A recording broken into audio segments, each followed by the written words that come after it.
Hello, hello. How are we feeling? Happy Neptune in Aries.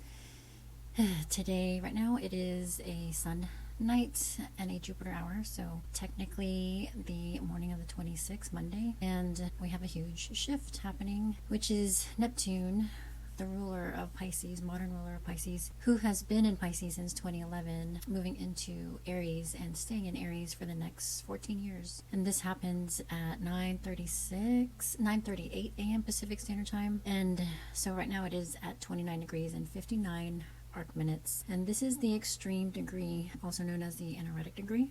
So we could be feeling like this sentimentality and also extreme grief, and knowing that there's an ending that is happening, and it's happening all around the world, and we can see that these droves of people coming to protest against so many things. I mean, here in San Francisco over the weekend, I think there are about 3 different protests happening, and there's a lot to protest, and our voices are rising. So this is something to be proud of and know that this is part of a cycle. And yeah, there are some things that I wanted to mention about how we can experience Neptune now in Aries. And this is something that hasn't happened in about 165 years, and that was around 1861. So that was during the American Civil War. So like days before Neptune entered Aries was the Civil War commenced. And that was also when Nelson Mandela was released, and he was a political prisoner and ended apartheid. So the difference between now and then, there's a couple of things I want to mention. Well, before I get into that, some of the things that we can probably expect to feel during Neptune in Aries is across the spectrum, can have a wide range of emotions, because there are the high vibration and low vibration of any transit. So Neptune is an energy of disillusion, dissolving. It blurs any kind of boundaries, and this can also feel like illusions and deception, not knowing what is real or what is fake. And that can look like a lot of glamour, like in the sign of Pisces is all about fantasy and dream worlds. And so in the sign of Aries, this can show up as decentralization. Like Aries is all about self-empowerment, independence, and instinctiveness. Neptune has this eroding effect where, like if you go to the beach, it'll have that erosion effect on the rocks, and it can slowly over time remove the layers developed over time, and it can wash away any kind of veil. So what remains is true sediment, like the true core material. And so this can be a very revealing time. I feel like this is time of the veil actually being removed, and the 0 Aries point, which is where Neptune will be entering, is considered to be a world point. So it's going to affect everyone on the globe, and this affects the world stage, and this can be a reset. This is considered like a reset that restarts a whole zodiacal cycle. And so it's the beginning of a new cycle of evolution. So this is like the upward spiral in our evolution, and with each revolution, like there's going to be some pain points, because staying in the familiar or moving out of the familiar can be difficult, because we're letting go of what has known to be, or what has become, this feeling of stability and security. So when we break out of that, that's when we evolve. And right now is one of those moments, and it's been building to this point for a while now. Neptune initially entered Aries back in March of 2025, and so we had like a little glimmer of how that would feel like, and that was when a lot of the exposure of how people's rights were being removed, like their very existence was being challenged, rights were taken away. And this can be seen all across the world, especially in Gaza and in the United States, and just across the world. Some things are getting more attention than others, but this is a collective energy. And so now that it is re-entering Aries, we can see this movement, we can see the shift in power, where the challenge to remove our rights is a challenge of our liberation. And so when the people collectively come together and stand up for our rights, stand up for our liberation, then the authorities that should not be start to crumble. And we can see this in so many countries, and their attempt to hang on to that last thread of power and control is really apparent right now. And the more that they hold on to this control, the more the people will show up, and in so many different ways too. Like, we have the Buddhist monks who are walking from Texas to Washington, D.C., which is a movement that has huge impacts while still being peaceful. And it's a testament to how a protest can not be violent. It's another display of this Neptune in Aries, where it's a display of that spiritual warrior, where the warrior is fighting back peacefully with love and compassion and healing and this kind of like quiet power. And you can feel it with every post and every video that they share. It's so powerful, and if it touches me, it's touching all of the lives and all of the hearts of the people who are witnessing it, especially those who are alive there supporting them. The closer they get to DC, each stop, the crowds that are supporting them get larger. And so this is totally Neptune in Aries. And I feel like Neptune in the sign of Pisces was this preparation period for us to really connect to the divine spirit and be open and lean into those spiritual practices and embrace the unknown, trust in the divine.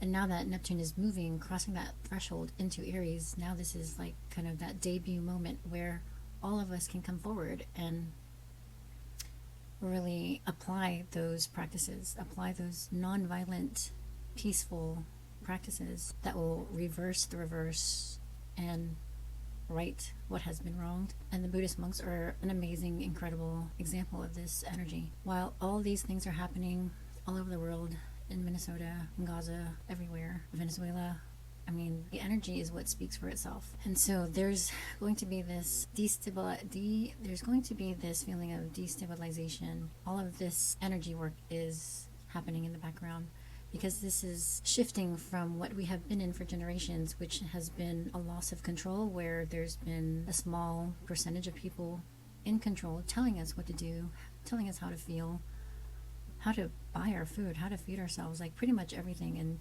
lying to us about the safety of everything around us, from food to light bulbs to dental health, like our fillings in our teeth. And so everything is being reversed, and we are coming back into self-reliance, where we're becoming more resourceful. Like, that's the Aries energy. That's the warrior energy, where we do things ourselves. Like, we are not relying on so-called authorities. Like, they have proven themselves to be unreliable and untrustworthy, which has brought us to this point of self-reliance. But self-reliance amongst one another, so that we are actually collaborating and sharing information so that we can become stronger. And this is also the energy of Neptune, where we're not divided anymore. Like, the division that has been cultivated has been propagated by those who have been trying to stay in control. And they've been contriving these myths and stories of division through constructs like race and class, and I mean, you name it. Like, could be pretty much anything you can think of. Even time is a construct. Now we're in a process of unlearning those things. And so during this shift of Neptune into Aries, and this is going to over time morph into different vibrations, like from high to low, low to high. It's going to give us the entire spectrum of how this can play out. Aries being a very strong and masculine, being ruled by Mars, kind of like a machismo type of energy. With Neptune in the sign of Aries, this can be dampening of those energies, so less of a sense of urgency, slowing down in order to tune inward, whether you like it or not. There can be, the softening of machismo energies, which can be confusing for a lot of us, because we've been so programmed to believe that, boys aren't supposed to cry. So this is going to be much needed, but also this is going to ask all of us to have even more grace with the emotions that are coming up. And this is a lot of repressed emotion from the masculine energies. Whether you're female or male, there has been a repression of these emotions that will be coming up, and we're going to need to learn how to navigate those emotions. And so tuning inward, not getting distracted, not being influenced by the old paradigms, like staying stuck in those old paradigms and bottling up your emotions is only going to cause more blockages. So it's important to connect to communities and reach out to those who have a lot on their heart, a lot on their mind. Like, this is a time for community connection, safe spaces during this period of deprogramming, because the acceptance of the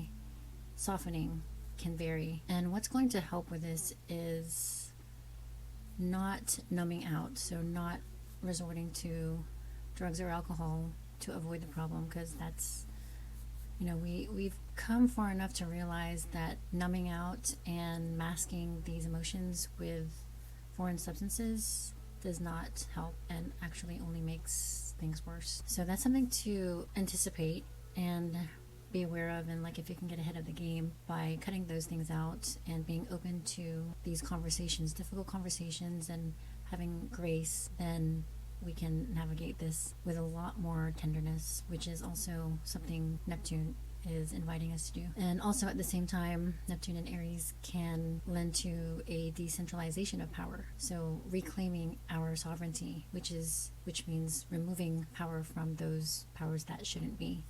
And not everybody's going to be happy about power being decentralized. The powers that shouldn't be are going to be the ones to fight back, of course, and that includes military. That naturally would lead to people defending themselves, protecting themselves, which is very, very Aries, and in the form of combat or self-defense. And I even have some friends that are going to the shooting range. More people, I'm sure, are carrying weapons, guns, like people that I would have never expected to be carrying are carrying. And, like, this definitely gives them a greater sense of security and power. We just have to be educated and trained in how we use these weapons. So there's going to be even more self-mastery, whether that is spiritual mastery in Taekwondo or, any kind of like combat practices, or going to the shooting range, and also learning how to handle yourself and navigate through crowds in case any sort of protest goes awry. So yeah, I'm considering this transit Neptune into Aries a humbling soul retrieval. It's kind of like a quest also. So we're on this journey and this expedition to come back to our soul and shed all these layers of programming that has been building up, that has suppressed us from really expressing our intuitive creativity. Neptune is all about creativity as well, music, art, poetry, and this can be accessed. Like, this is a lot easier to access now, and when Jupiter moves into Leo, they'll be making a trine, both fire signs, Neptune in Aries and Jupiter in Leo. So that's going to be an exciting time to really get into whatever creative expression that has been burning, that you've been wanting to explore, but have felt the need to push it to the side because maybe it doesn't make a lot of money, or you don't know what your family's going to think about this new path, or you don't know how it's going to end up, you don't know how it's going to turn out. Like, all of those things will be dissolved, and there's going to be a lot more faith in following your passions. And I pulled some tarot cards about this Neptune ingress into Aries, and there is a lot of correlation to this feeling of being uncertain and ungrounded. So the first one was the 9 of Swords, and so it looks like mental anguish. There's a lot of stress and worry, but there's no actual danger. This is all in the mind. These are the mental inhibitions. What is that word? This is like the mental blockages that can keep us from going forward. And 9 is considered to be a number or a phase that means that we're right on the brink of crossing that threshold, which is exactly where we are at. 0 degrees is like that baby degree where we are using our newfound feet, newfound hands, newfound eyes, like we are feeling around to see where we're at. And so there can be this trepidation about what direction that we're going in. This can also be considered to be cold feet, so having that hopeful but treacherous feeling, and these are the mental hurdles before the finishing of the last chapter, letting go of what's been familiar, releasing of old paradigms. So these old paradigms that are in the process of dismantling, and with the supportive help of Uranus in Gemini and Pluto in Aquarius. So the crumbling of these old paradigms is a very destabilizing process. We have relied on these systems for so many generations, and now they're going away, and the uncertainty can affect each of us differently. It helps to stay hopeful, and we have all the reason to be excited about this new era that we're all alive and aligned to step into together, because then we can be more conscious about how we are co-creating this next chapter, writing this next book, rewriting the narratives of the old, so that we can come into our true selves with a lot more Godfidence, G-O-D fidence. So like confidence, but God-led, like with the Spirit of God, being accompanied or walking with Spirit. So even though all these systems are being dismantled, we are not alone. The only blockages are our mental blockages. But if you can see, the blanket that is on her is a blanket of roses and astrological symbols, and there's Aries right there. But yeah, there's a blanket, which blankets are comforting. There's something to take comfort in the divine. Like these are roses and astrological symbols, which is the stars, the cosmos, universe, however you want to call it. There's something to be said about taking comfort in the divine. And then the next card that came out was the Seven of Wands, which 7 represents wise choices, wisdom. And wands are our inspiration, passions. And so we are defending our passions, and we're going for it despite any sort of misunderstanding, or we're recognizing that our path may not be understood by everyone. But this is a card of courage and standing on business, like claiming it and committing to the pursuit of happiness, pursuit of passions, knowing that whatever you're pursuing is aligned with your soul. And then the card on the back, the card at the bottom of the deck was the Devil. And of course this can be like a daunting card to look at, but if you look closer, the chains around these people's neck is loose. So there's an illusion of being controlled and manipulated, but actually all we have to do is remove these chains from our neck, and we can regain our sovereignty. And that is pretty much how the world has been operating under these false heroes, false prophecies, false everything. And now that we're learning and waking up to the reality that these powers that shouldn't be have actually been feeding us propaganda just to keep us from accessing our intuitive creativity. Now that we have that realization, we can break free from those systems that have not been doing anything in our favor. So many synchronicities. There's so many examples of how Neptune in Aries is going to ripple out this energy of self-empowerment and peace and limitlessness to our rightful existence of bliss and happiness. And besides the Buddhist monks who are walking to Washington, D.C., spreading this love and affecting and impacting our consciousness, there's proof that this kind of energy that ripples can override anything else in the world. There is, I don't know what she considers herself, but Veda Austin, she is Australian. She's been studying the effects of water and water's consciousness for some time now. And recently she did a test on pasture-raised eggs in the company of conventionally raised caged eggs. And so when she did her petri dish experiment and saw the design of the pasture-raised egg, there was these beautiful designs in the ice, and it was flowery and very artistic. And looking at the conventionally raised caged eggs, the pattern that showed up in the frozen ice was not of a natural element. It wasn't like, it didn't have the aesthetic of nature. It was very synthetic looking. And when she placed a pasture-raised egg, like one pasture-raised egg, in the middle of probably like 8 or 12 conventionally raised eggs. I'm not sure how long she left these eggs in the positions that they were, but the one pasture-raised egg was in the middle of 8 or 12 traditionally raised eggs. When she repeated the same experiment and froze some water with the egg white, or the egg, yeah, I think it was the egg white in water, she noticed that even the conventionally raised caged eggs started to display the same pattern, like this flowery, feathery pattern that the pasture-raised egg had. So that just goes to show how strong our energy can ripple out. And I mean, I was even witness to this recently when I was at the library, and the security guard attempting to kick out someone who was sleeping at the library, and there's no sleeping allowed at the library, and he didn't know that I was there.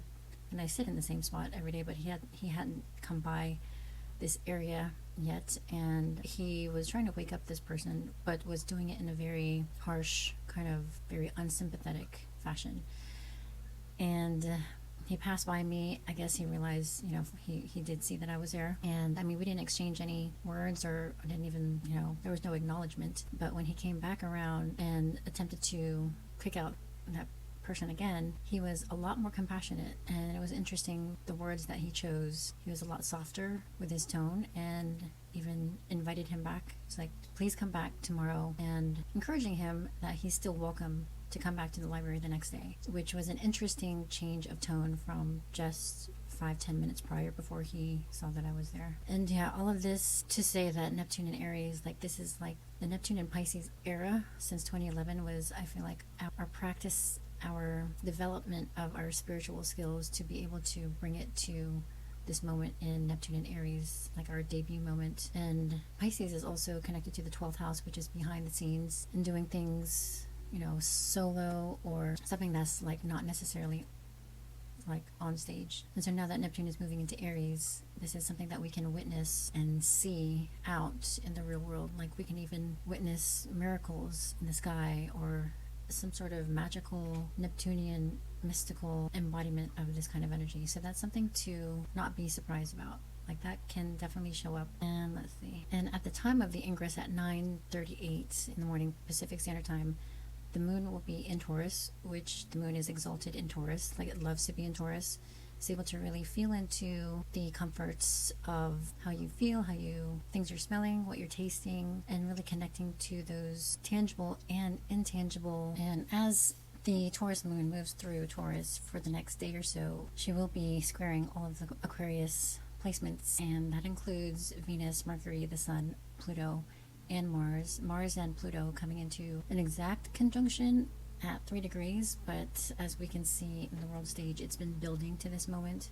And Mars is related to armed military soldiers, aggression, weapons, and then Pluto being the energy of transformation. I mean, that can look like a lot of different things.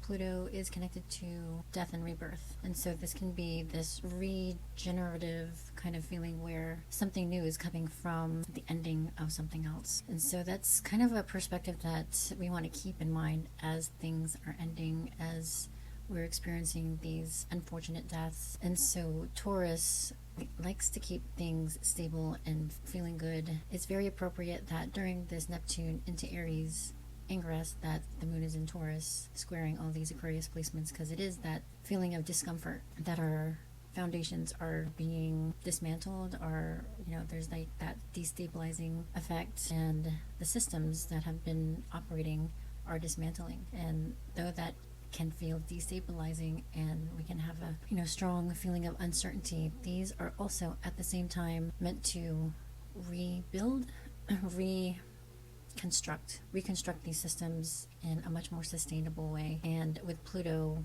in the mix, that means the restructuring is going to be irreversible, and that's going to be in our favor, in the favor of the people, because these powers that shouldn't be are going to be dismantled, put away. Like, they're all on the brink of their own demise, whether that is through natural causes or otherwise. So that is an energy that is to be expected as well. And it's also an invitation to really lean into those grounding practices where we're not consumed by the news feed. Like, that is like the last thing that we want to do, is have our nervous systems wrecked.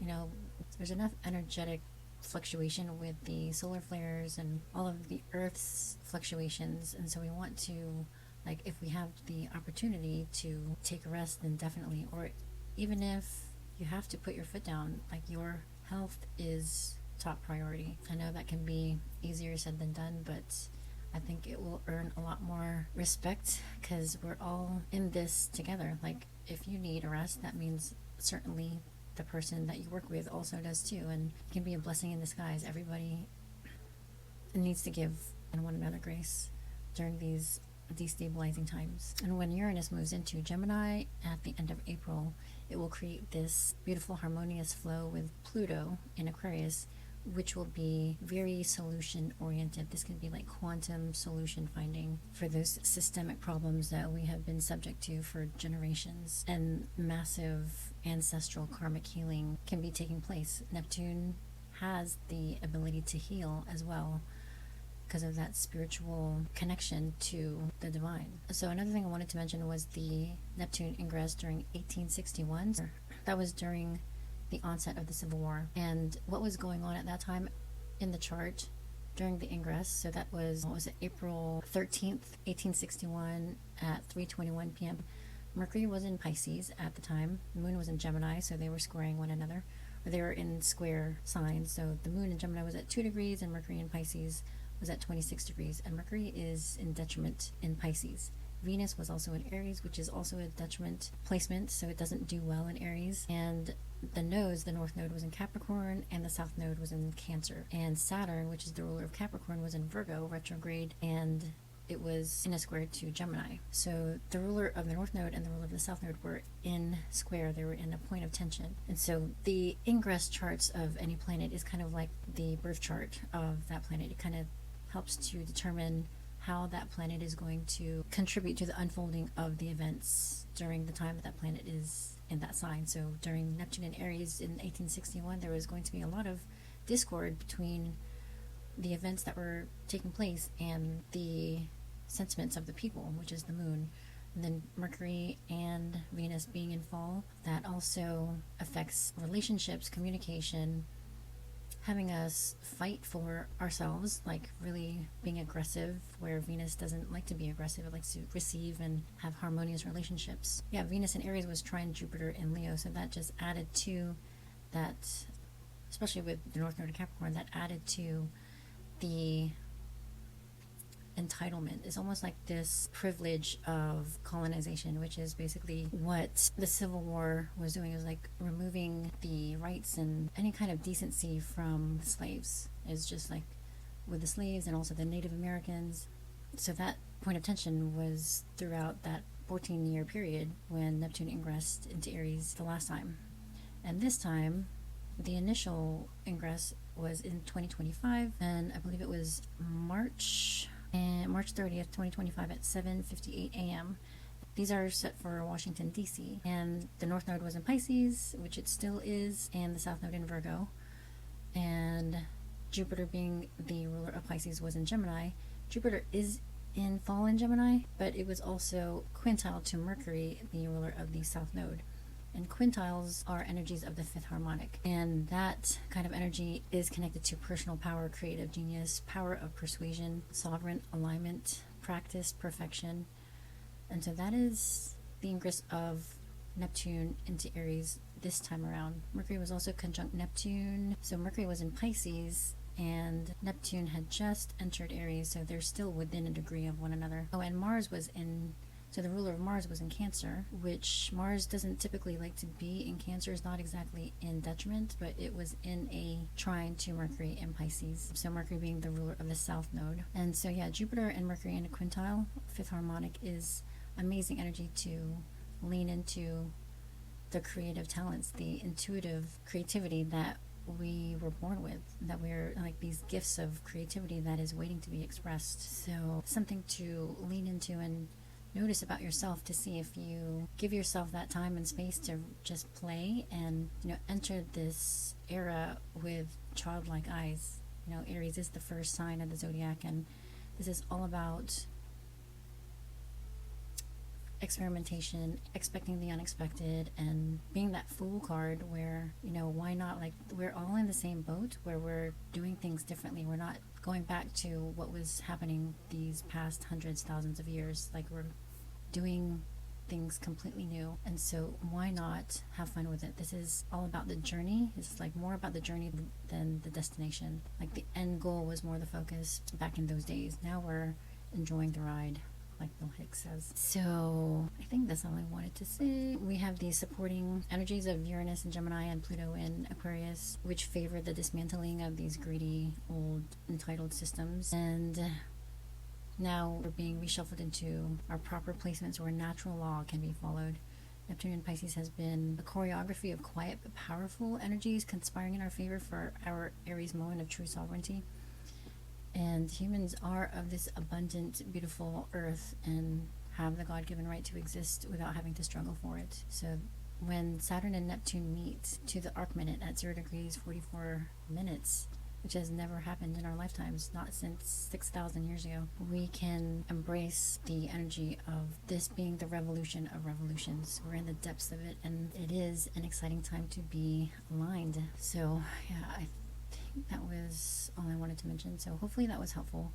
Hopefully that made sense. Just take your time. There's less of a sense of urgency despite the fire horse here. We are being asked to slow down with Neptune in Aries, as well as Saturn in Aries in a few weeks. So tuning in, being disciplined with our spiritual grounding practices is going to help us navigate these next 14 years of Neptune in Aries. And yeah, staying hydrated, paying attention to the signs, like the messages in our dreams. Spiritual tools, spiritual practices, divination practices are for us to use and help guide us so that we don't rely on any of these external authorities that have been telling us how to feel and what to do. So please hit me up if you are curious about how these energies are affecting you personally, what area of life to expect this newfound disillusion, like where the veil is being lifted. It's an exciting time to be aligned, and I am so grateful for your presence. Thanks for sticking around, and I hope to see you on the next one.